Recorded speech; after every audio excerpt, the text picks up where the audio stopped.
The ridiculous Justin Fields rumors continue as he is linked to the Pittsburgh Steelers ahead of the 2024 draft.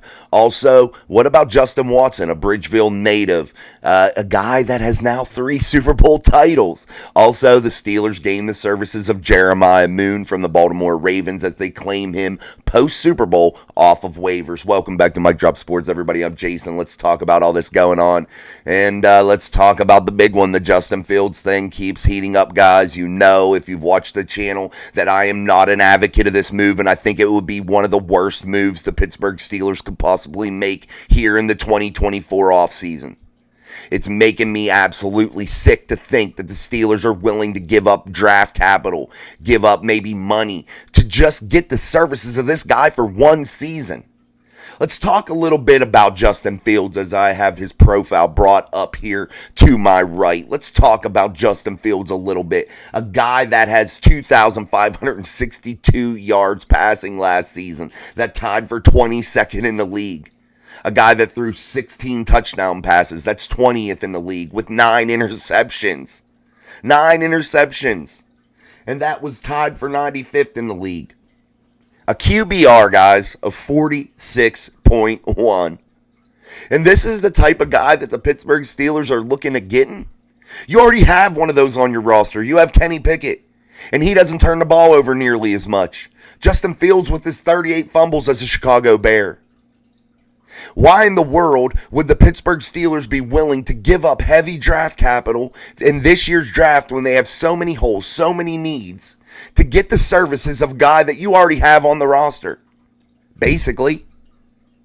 And why in the world would you think that the Chicago Bears are getting rid of this guy? He doesn't work for them. He doesn't work in the NFL. He's not the guy that you need, or they wouldn't be getting rid of him. Teams don't get rid of franchise quarterbacks. And I admire your thought process if you're the Pittsburgh Steelers, thinking you can save everybody's career. But sometimes you just can't. Let somebody else try to save his career. Go after people that are proven commodities right now. You don't have the time. You can't afford to set this franchise back yet again with another bad quarterback move. You already did that with Mitchell Trubisky, a former Chicago Bear. We don't need another Chicago Bear in Pittsburgh to do the exact same thing Mitchell Trubisky did.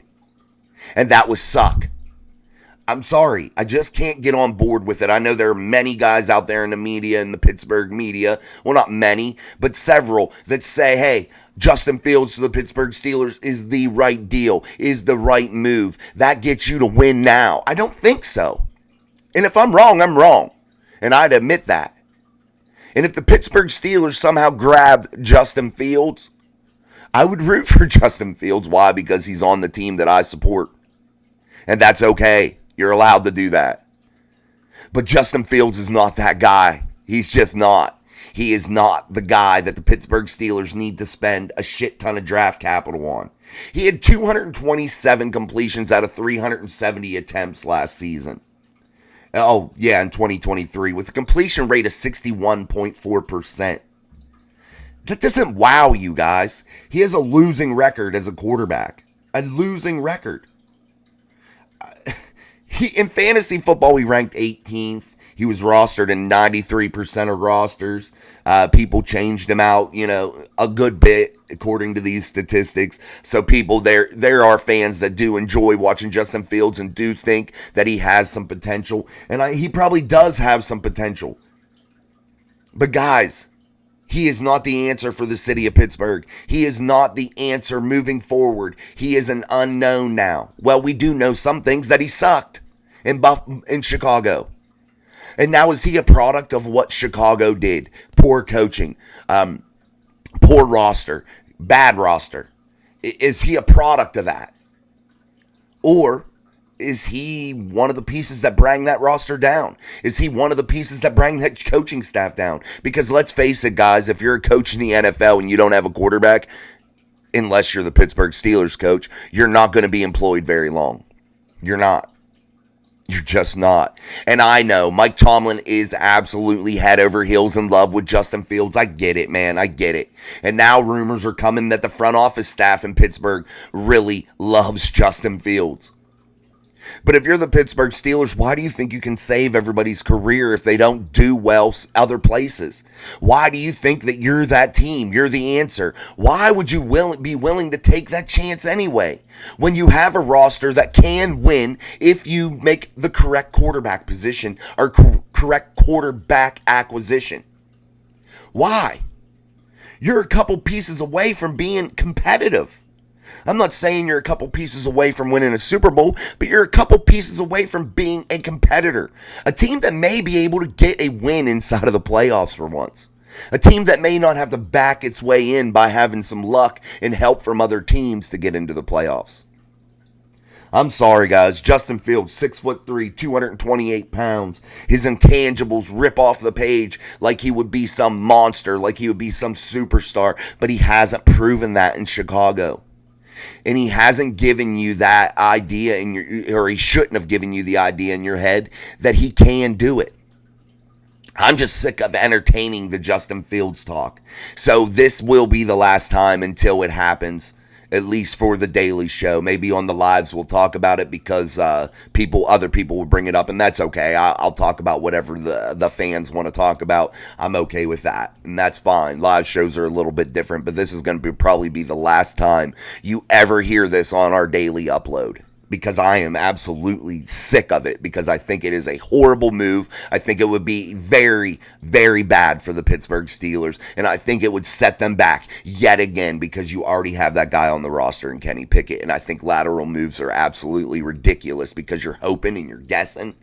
How about let's make educated decisions if you're the Pittsburgh Steelers, and let's not just go off of, well, I like him. I liked him when he come out of college. Maybe we can save his career, but he sucks so far for the Chicago Bears. But let us go out there and possibly give up a first-round pick or a high second-round pick 51, to get him in this year's draft, or ahead of this year's draft. We'll lose one of our draft pick when we have holes at center, holes at tackle, holes at inside linebacker. We need a cornerback, maybe a safety. We need a third wide receiver.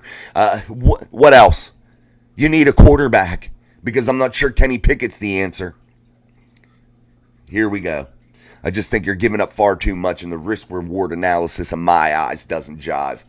Sorry, it just does not. So let's move on, guys. Let's talk about a Bridgeville native in Justin Watson, a Kansas City Chief who has won his third Super Bowl. Now he's won 2 with the Kansas City Chiefs, and he's won 1 with the Tampa Bay Buccaneers. A 6'2", 215-pound guy out of South Fayette High School. What a monster, dude. Yeah.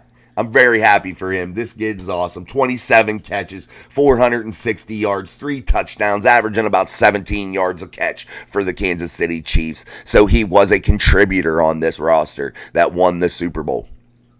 And that is something special. It's pretty cool to have a guy out of the city of Pittsburgh with his third Super Bowl ring. So I want to congratulate Justin Watson from the Kansas City Chiefs on an excellent deal. He attended Penn University. He was drafted in 2018, round 5, pick 144 by the Tampa Bay Buccaneers.